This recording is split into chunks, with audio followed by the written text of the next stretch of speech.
दोस्तों एक बार फिर से मैं आप सभी का अपने YouTube चैनल शिवराम कृपा व्लॉग्स में स्वागत करता हूं। आइए दोस्तों, कानपुर सीरीज को शुरू करने से पहले आपको बाबा आनंदेश्वर के दर्शन कराते हैं और उनसे आशीर्वाद लेते हैं।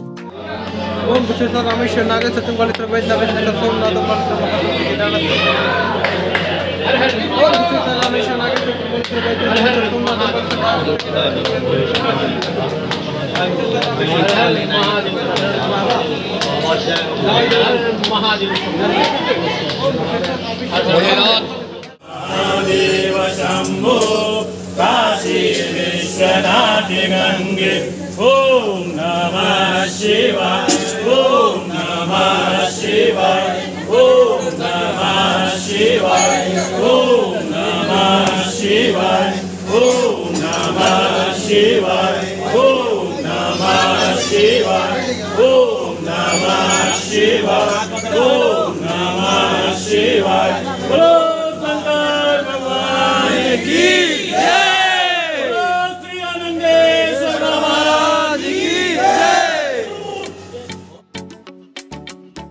दोस्तों इस समय मैं नौबस्ता चौराहे से कानपुर शहर के बाईपास हाईवे को ज्वाइन कर रहा हूं।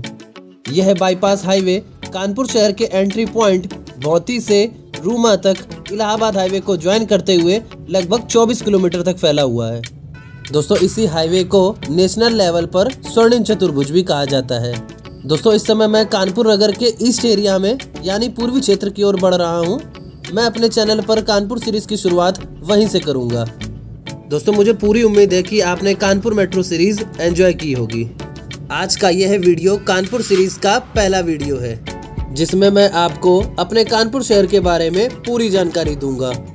दोस्तों वीडियो में आगे बढ़ने से पहले मेरी रिक्वेस्ट है आप सभी से कि यदि आप हमारे चैनल पर नए हैं तो कृपया हमारे चैनल को सब्सक्राइब जरूर कर लें, क्योंकि यहाँ पर मैं आपके लिए इसी तरह ट्रैवलिंग से रिलेटेड वीडियोस लाता रहता हूँ।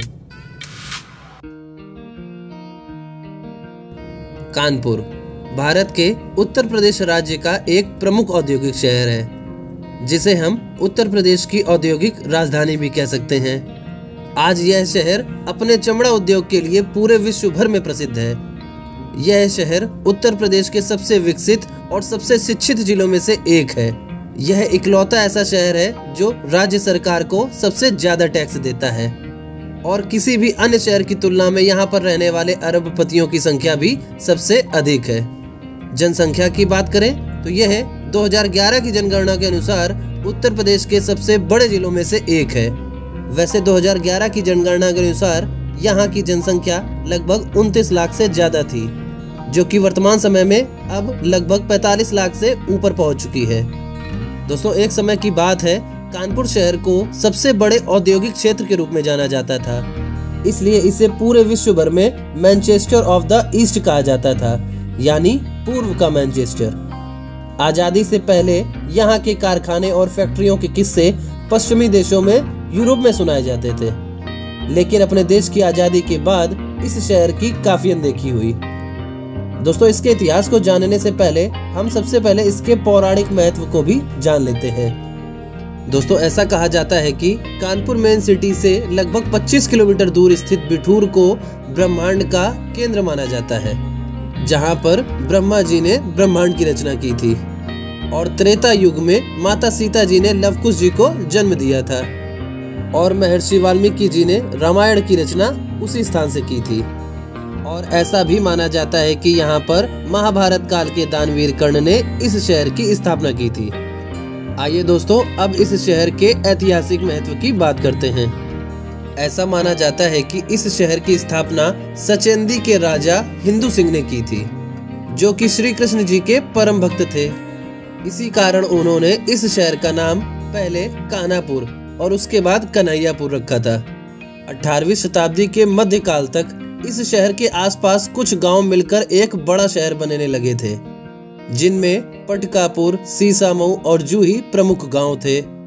उस समय इस शहर के आसपास के क्षेत्रों में शासन चल रहा था कन्नौज और कालपी के शासकों का, जिसके पश्चात उनकी यह सत्ता मुस्लिम शासकों के हाथों में आ गई और 18वीं शताब्दी के अंतिम समय तक यहाँ पर अवध के नवाबों की अच्छी सरकार बन चुकी थी। ठीक उसी समय ईस्ट इंडिया कंपनी भी भारत के अलग अलग हिस्सों पर अपना नियंत्रण मजबूत करती जा रही थी। उसी क्रम में आगे बढ़ने पर उसे कानपुर के बारे में भी पता चला। उन्होंने यह जाना कि यहाँ पर स्थानीय कारोबार दूसरे शहरों की तुलना में बहुत बड़ा था और यहाँ से काफी कच्चा माल और अनाज दूसरे जिलों और राज्यों में जाया करता था। इसी बात को देखते हुए अंग्रेजों ने कानपुर को अपने नियंत्रण में लेने के लिए यहाँ पर सारा जोर लगा दिया, क्योंकि तब तक अंग्रेज समझ चुके थे कि सारा पैसा और व्यापार यहीं पर ही है। दोस्तों अब हम रामादेवी क्षेत्र तक पहुंच चुके हैं। दोस्तों आपकी जानकारी के लिए बता दूं, यह रामादेवी क्षेत्र भारत में चौराहों के नगर के नाम से प्रसिद्ध है, जहां पर बहुत सी रोड्स आपको कनेक्ट होती मिलेंगी। नीचे की ओर अगर आप जाते हैं तो आप नेशनल हाईवे 2 जिसे जीटी रोड कहते हैं वो आपको देखने को मिलेगी। यहाँ से लेफ्ट साइड की ओर जाने पर आप लखनऊ शहर की ओर जा सकते हैं और राइट साइड की ओर आप पहुँच जाएंगे प्रयागराज की ओर। हम यहाँ से राइट साइड टर्न ले रहे हैं। हाँ तो दोस्तों वर्ष 1803 आते आते यह शहर ब्रिटिश सरकार का एक महत्वपूर्ण केंद्र बन गया था और इसी साल इस शहर को अंग्रेजों ने एक जिला घोषित कर दिया, जिसे कानपुर कहा जाने लगा। दोस्तों इस शहर के नाम के भी काफी चर्चे हैं। इस शहर का नाम लगभग 20 बार से भी ज्यादा बार बदला जा चुका है। अगर सबसे पहले से शुरुआत करें तो सबसे पहले कन्हैयापुर, कान्हापुर, कर्णपुर और उसके बाद अंग्रेजों ने जब इसे जिला घोषित किया तब इसका नाम कानपुर रखा गया। उसके बाद भी कानपुर शहर के नाम की स्पेलिंग में काफी परिवर्तन हुए, लेकिन दोस्तों आजादी के बाद सन 1948 में इस शहर का नाम कानपुर पड़ा। आखिर ब्रिटिश सरकार के लिए यह इतना महत्वपूर्ण केंद्र क्यों बना? दोस्तों इसका एकमात्र कारण है कि कानपुर गंगा के किनारे बसा एक शहर है और गंगा नदी बंगाल की खाड़ी में जाकर मिलती है। अंग्रेजों को लगा कि अगर वह इस शहर में जिस भी सामान का उत्पादन करेंगे उसे गंगा नदी के रास्ते कोलकाता के बंदरगाहों तक पहुंचाना बहुत आसान होगा। एक बात और यह थी कि कानपुर में स्थित शेर शाह सूरी मार्ग, जिसे हम जीटी रोड के नाम से जानते हैं, वह कोलकाता से लेकर पाकिस्तान तक फैला था। इस वजह से भी इस शहर में व्यापार अन्य शहरों की तुलना में काफी आसान था। अंग्रेजों को लगा कि यदि वह इस शहर को विकसित करेंगे तो इसके आसपास के क्षेत्र पर भी उनका नियंत्रण मजबूत होता चला जाएगा। इसी क्रम में उन्होंने 19वीं सदी की शुरुआत में इस शहर को एक बैरक यानी छावनी में बदलना शुरू कर दिया। इसका मतलब कि इस शहर में अब अंग्रेजों और भारतीय सैनिकों के लिए तोपखाने और बैरक बनाए जाने लगे। इसके बाद अंग्रेजों ने धीमे धीमे यहाँ पर लेदर और कपास की बड़ी बड़ी फैक्ट्रियां और कारखाने स्थापित किए और 19वीं सदी की शुरुआत आते आते यह शहर दुनिया के नक्शे में मैनचेस्टर ऑफ द ईस्ट कहा जाने लगा। यहाँ तक तो सब कुछ ठीक ही चल रहा था, लेकिन 1857 की क्रांति के बाद इस शहर में भी अंग्रेजों के खिलाफ विद्रोह की आग भड़की, जिसमें रानी लक्ष्मीबाई, तात्या टोपे, नाना साहब, गणेश शंकर विद्यार्थी और मंगल पांडे इस लड़ाई के पथ प्रदर्शक बने। इनमें नाना साहब उन्हीं में से एक थे जो बिठूर का नेतृत्व कर रहे थे और इस विद्रोह के पश्चात अंग्रेजों का कानपुर शहर से संबंध टूटा और धीमे धीमे कानपुर शहर पर अंग्रेजों की पकड़ कमजोर होती चली गई, जिसका सीधा असर यहाँ के व्यापार पर पड़ा। दोस्तों आजादी के बाद भी राजनेताओं ने इस शहर को अनदेखा करके इसकी औद्योगिक विरासत को कमजोर करना शुरू कर दिया और 21वीं सदी की शुरुआत होते होते यहाँ की कई बड़ी फैक्ट्रियां और कारखाने आसपास के इलाकों में शिफ्ट हो गए और हमारे शहर कानपुर के मैनचेस्टर ऑफ द ईस्ट के नाम का खिताब लगभग छिन सा गया। दोस्तों यह था कानपुर शहर का एक ऐतिहासिक पृष्ठ, जो कि मैंने आपको अपने वीडियो के माध्यम से बताया। लेकिन क्या दोस्तों उसके बाद कानपुर शहर ने प्रगति नहीं की? आइए दोस्तों अब इसके निगेटिव साइड से हटते हुए पॉजिटिव साइड की ओर बढ़ते हैं। दोस्तों वर्तमान समय में कानपुर शहर में यातायात के तीनों साधन उपलब्ध हैं। वर्ष 1930 में बनकर तैयार हुआ कानपुर सेंट्रल रेलवे स्टेशन आज भारत का तीसरा सबसे ज्यादा बिजिएस्ट स्टेशन है, जहां से एक दिन में लगभग 2 लाख से ज्यादा लोग यात्रा करते हैं। कानपुर सेंट्रल रेलवे स्टेशन दुनिया के सबसे बड़े इंटरलॉकिंग सिस्टम का नई दिल्ली के साथ रिकॉर्ड रखता है। भारत की हर छोटी से बड़ी ट्रेन की सुविधा आपको वहां पर देखने को मिलेगी। अगर यहाँ के राष्ट्रीय राजमार्गों की बात करें तो यह मैंने आपको अपने वीडियो में पहले बताया कि यहाँ पर स्थित रामा देवी चौराहों का नगर कहलाता है। दोस्तों, हमारा यह अपना शहर वायु मार्ग से भी जुड़ा है, जहाँ पर स्थित चकेरी एयरपोर्ट की बहुत से शहरों से कनेक्टिविटी भी है। दोस्तों, एक और नए एयरपोर्ट टर्मिनल के निर्माण की भी शुरुआत हो चुकी है, जो कि कुछ महीनों में बनकर तैयार होने वाला है।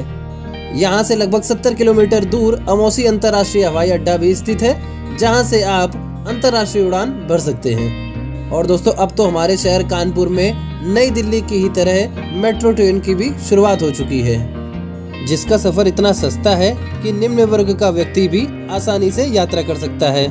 मेट्रो की वह सेवा इस तेजी से बढ़ते शहर में जाम और प्रदूषण से छुटकारा दिलाएगी। कानपुर शहर में ही ऐसे बहुत से फेमस इंस्टीट्यूट्स स्थित हैं जो कि विश्व भर में प्रसिद्ध हैं, जैसे कि pulses research institute, IIT Kanpur, HBTU और CSA।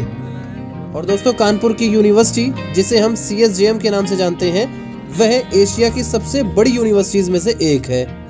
इस प्रकार कानपुर शहर एजुकेशन के मामले में काफी बड़ा हब बनकर उभरता है। दोस्तों, यह थी हमारे कानपुर शहर के बारे में पूरी जानकारी। दोस्तों, आप यह जरूर सोच रहे होंगे कि मैंने आपको यहाँ के सभी टूरिस्ट प्लेसेस के बारे में क्यों नहीं बताया। ऐसा इसलिए मेरे दोस्तों, क्योंकि मेरी आने वाली कानपुर सीरीज में मैं आपको घर बैठे उन सभी टूरिस्ट प्लेसेस को वर्चुअली घुमाऊंगा। दोस्तों, मैं हूँ इस शहर का एक नागरिक और मुझे अपने कानपुर शहर पर गर्व है।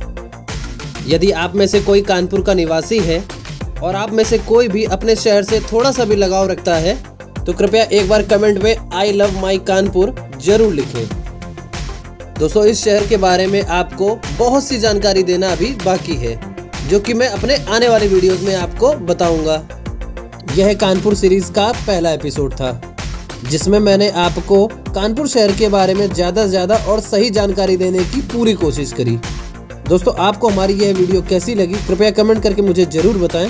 यदि आपको हमारी यह वीडियो पसंद आई है तो कृपया हमारी वीडियो को लाइक और शेयर जरूर करें।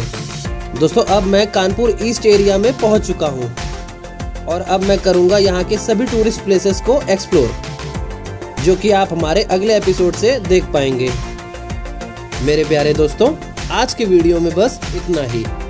बस इसी तरह सपोर्ट करते रहिए और देखते रहिए शिवराम कृपा ब्लॉग्स।